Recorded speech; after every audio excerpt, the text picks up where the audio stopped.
పెద్దపాడు పెద్దలారా, ప్రజలారా, ప్రజా చైతన్య యాత్రలు సిపిఎం పార్టీ ఆధ్వర్యంలో జరుగుతున్నటువంటి ఈ సైకిల్ యాత్రల ఉద్దేశాన్ని ఇప్పటికే తెలియజేశాం. మరి ప్రభుత్వం యొక్క కాలనీల్లో ప్రజలు ఎదుర్కొంటున్నటువంటి సమస్యల్ని ప్రత్యక్షంగా చూసి ఆ సమస్యల్ని ప్రభుత్వం దృష్టికి తీసుకెళ్ళడం కోసమే ఈ చైతన్య యాత్రలు సాగుతున్నాయి.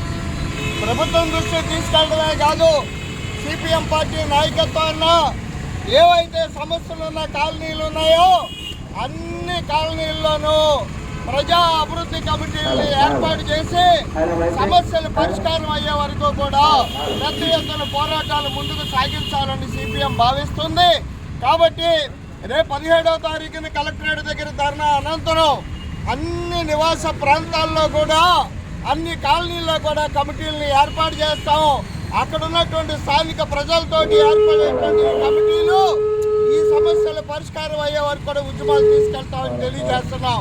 ఈ రోజు రాష్ట్ర ప్రభుత్వం మరి ప్రధానంగా కూటమి పార్టీలు ఎన్నికలకు ముందు అనేక హామీలు ఇచ్చారు. ఆ హామీల్ని నెరవేర్చడానికి ఏ విధమైనటువంటి చర్యలను కూడా 9 మాసాలు గడిచిన కూటమి ప్రభుత్వం తీసుకోలేదు. కాబట్టి రానున్న కాలంలో ఈ సమస్యల పరిష్కారానికి పెద్ద ఎత్తున ప్రజానికం కదలాలని చెప్పని మేము విజ్ఞప్తి చేస్తున్నాం. ముఖ్యంగా ఈ రోజున అమ్మఒడి పేరుతోటి ఉండేటువంటి పథకానికి మరి ప్రభుత్వం దీవెన అనేటువంటిది తీసుకొచ్చారు. అలాగే విద్యార్థులకు సహాయం అని చెప్పారు. అదేవిధంగా ఇళ్ల స్థలాల సమస్య పరిష్కారం చెప్పారు. మరి ఎట్లాంటి అలాగే ఉచిత బస్సు ఇస్తామని చెప్పారు. అలాగే విద్యుత్ ఛార్జీలు తగ్గిస్తాం. అట్లాగే స్మార్ట్ మీటర్లను మేము రద్దు చేస్తాం. ఆదానీతో జగన్ ప్రభుత్వం చేసుకున్న ఒప్పందాన్ని రద్దు చేస్తామని చెప్పారు. ఏ ఒక్కదాన్ని ఈ రోజున 9 మాసాలు గడిచినా అమలు జరగలేదు. పోనీ అమలు జరుపుతామనే గ్యారంటీ లేదు. అమలు జరిపేదానికి అవసరమైనటువంటి నిధులు కేటాయింపలేదు.